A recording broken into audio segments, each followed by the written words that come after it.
I turned on the radio one day when the Lucy Letby story was on the radio because it was the day of her conviction. Initially, I was shocked by what I heard because obviously initially I would believe her to be guilty. But consciously and subconsciously, there were some red flags in my mind.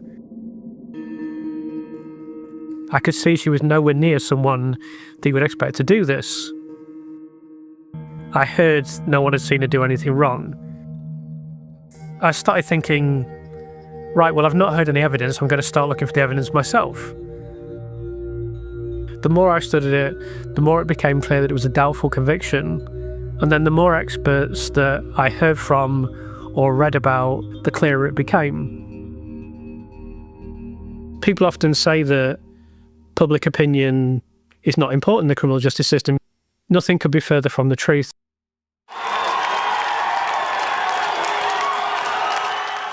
There's a very important book by Chris Mullin on the Birmingham Six. After that book was published, the Birmingham Six were exonerated within 3 years, whereas prior to that book and prior to the World in Action documentary, nothing happened for 12 or 13 years at all. I think it's likely that if that book hadn't been written and published, that the Birmingham Six would never have been exonerated and they would have died in prison. So that was my fundamental reason for writing the book, is that it can play a role in helping to shape public opinion.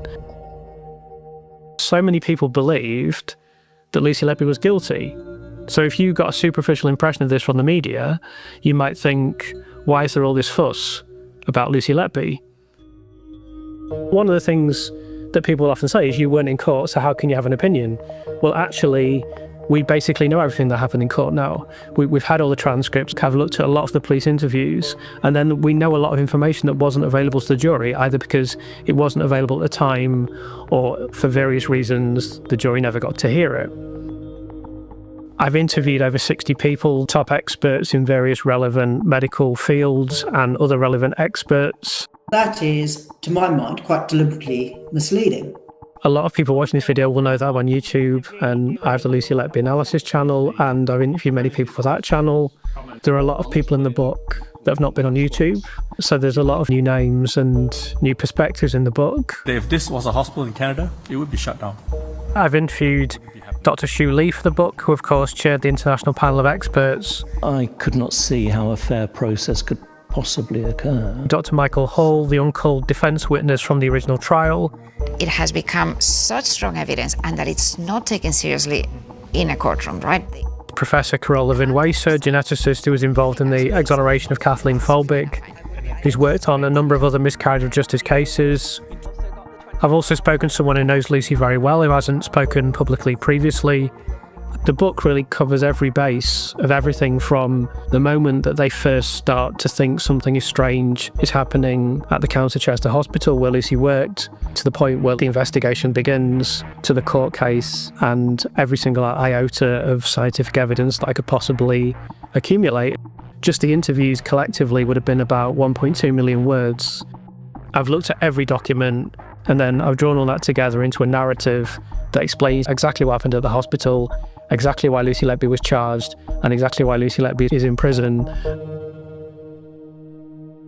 I think any right-thinking person feels enormous sympathy for the parents. We can't possibly imagine what they've been through, and it's enormously regrettable that they have undoubtedly been traumatised by this process. What I would say is that, unfortunately, they have been fundamentally misled, and I don't say deliberately. I do believe the police, for example, tried the hardest that they could. They did the best investigation that they possibly could.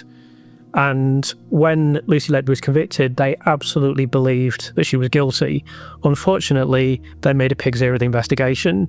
And that's the most generous way that I can phrase it. I understand that's a strong statement, but that is the kindest description of the police investigation that I can make.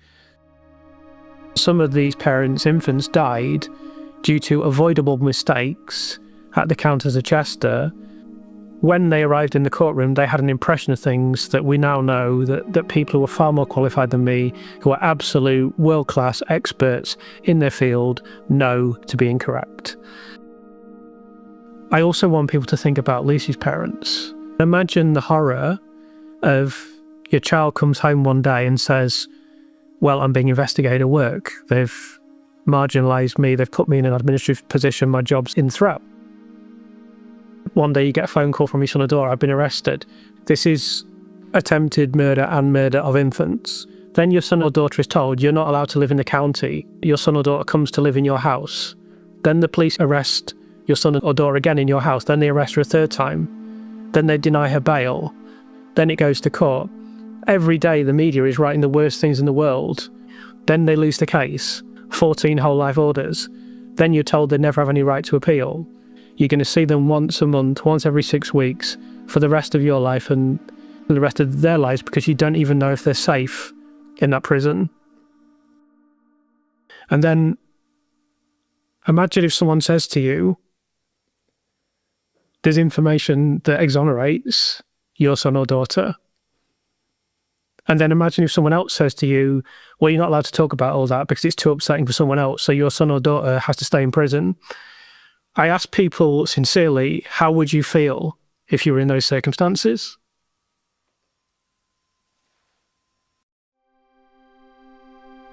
I recognise that this is the most important thing I've ever done, and it will be the most important thing I ever do in my life. This is an issue of nuclear impact. I fully believe this is one of the most important things that's ever happened in Britain, because it's not just about a nurse who I believe to be innocent. Is it your worry that in this case, an individual has been scapegoated, possibly, for what we now know in other places were more systemic issues in the quality of care? Spot on, Ed. That is exactly the worry. Can the NHS deal with maternity issues, with neonatology? If it's performing suboptimally, that's one of the most important social systems in the country. That's important. But that's just the beginning, of course. Then you're dealing with a police investigation that was fundamentally flawed. If we don't understand that, this can just happen all over again. Then it feeds into the criminal justice system. The most fundamental aspect of liberty, are you free or are you not free? That's what the criminal justice system decides, and if it's not doing things well, then that's obviously very serious for everyone that lives in the country. These are the most important systems that govern what we would deem to be a civilised country. Something terrible has happened here, and it could have happened to anyone that's watching this video. I hope that if I was wrongly convicted of something, someone would stick up for me. Public opinion is absolutely critical if you want to have a successful appeal. So that was my fundamental reason for writing the book. It can be the difference between Lucy Letby never seeing daylight ever again and Lucy Letby being exonerated within a period of time where she can salvage something from her life that has been basically destroyed.